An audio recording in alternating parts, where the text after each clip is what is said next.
Allez, salut les amis, j'espère que vous allez bien. Pour ce matin, on a vraiment que des bonnes nouvelles, avec une annonce de cessez-le-feu entre l'Iran et Israël qui permet à tous les marchés de remonter. Et donc pour ce matin, on a Bitcoin à 105 200 $, Ethereum 2400 $. Et donc déjà dès ce matin, les cryptos qui ont récupéré quasiment toute la baisse de la semaine dernière. Allez, comme d'habitude, avant de rentrer plus en détail dans cette vidéo, pensez à vous abonner, à liker et à commenter cette vidéo pour soutenir la chaîne. Et pour ceux qui veulent vraiment réussir le bull run en 2025, vous avez juste à cliquer sur le lien Linktree en description et à rejoindre les différents groupes qui vont vous aider à bien booster vos gains cette année.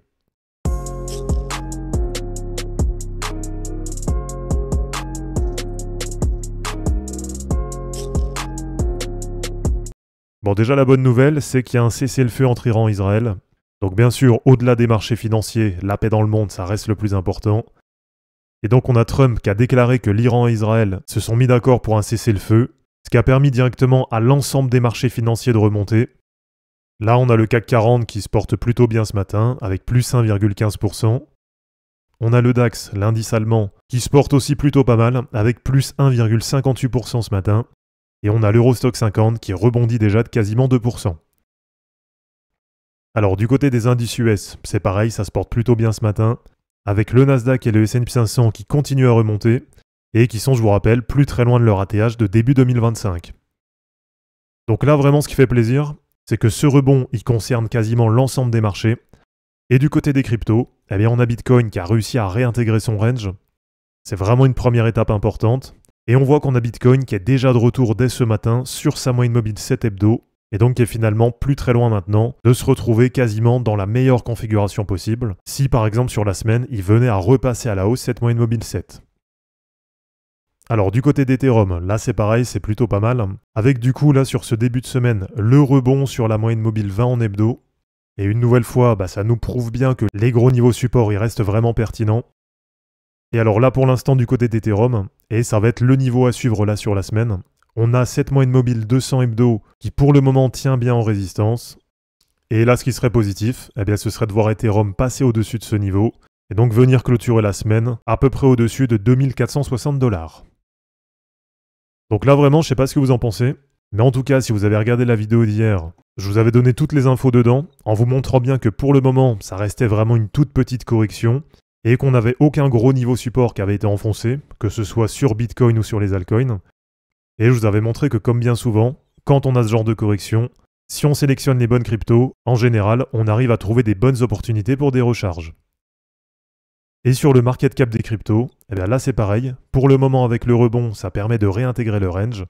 Et comme sur Bitcoin, pour l'instant, ça reste quand même bloqué sous la moyenne mobile 7 hebdo.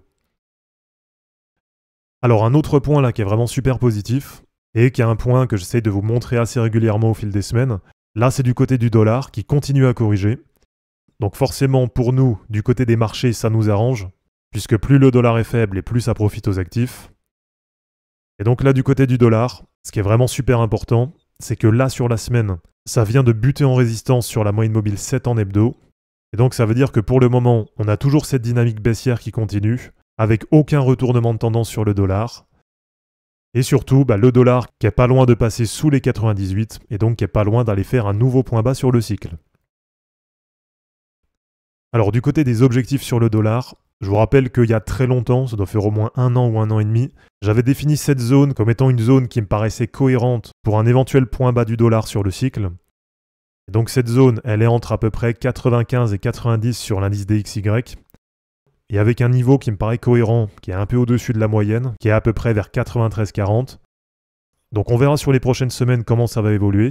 Mais en tout cas, si sur cette fin d'année 2025, on a bien le dollar qui descend dans cette zone entre 95 et 90, eh bien ça veut dire que là, pendant toute cette période de correction, ça pourrait vraiment être super positif pour l'ensemble du marché des cryptos.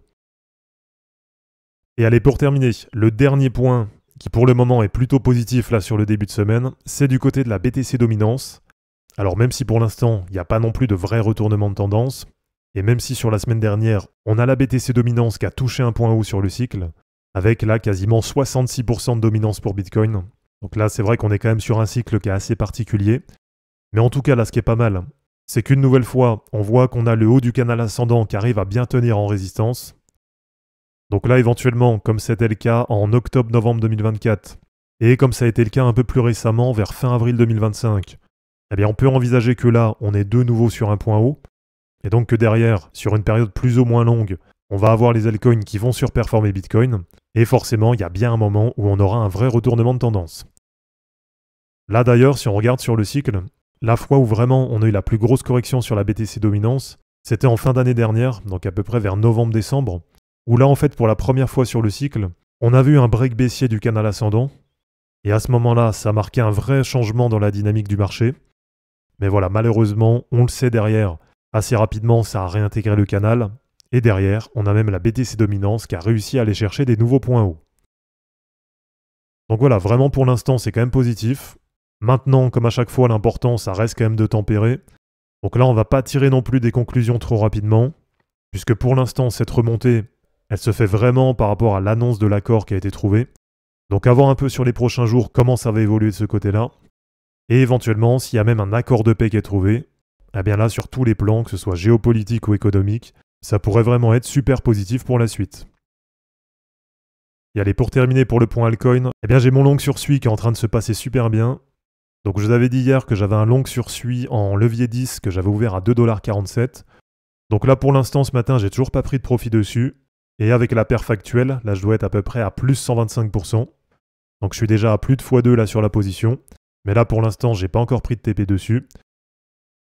Et alors côté rebond, là-dedans ce qui est aussi assez intéressant, là vous avez TAO qui est en train de réintégrer son canal descendant et qui est en train de revenir du coup sur sa moyenne mobile 100 hebdo. Donc TAO ça va être à suivre. Du côté de Solana, c'est un peu pareil. Là, il y a un rebond qui est plutôt pas mal, avec l'appui du prix sur la moyenne mobile 100 hebdo.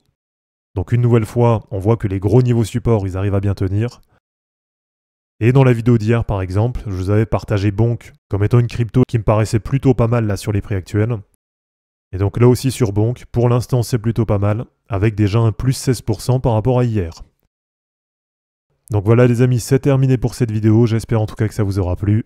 Comme d'habitude, pensez à vous abonner, à liker et à commenter cette vidéo pour soutenir la chaîne. De mon côté, je vous mets tout ça en ligne et je vous dis à bientôt. Ciao!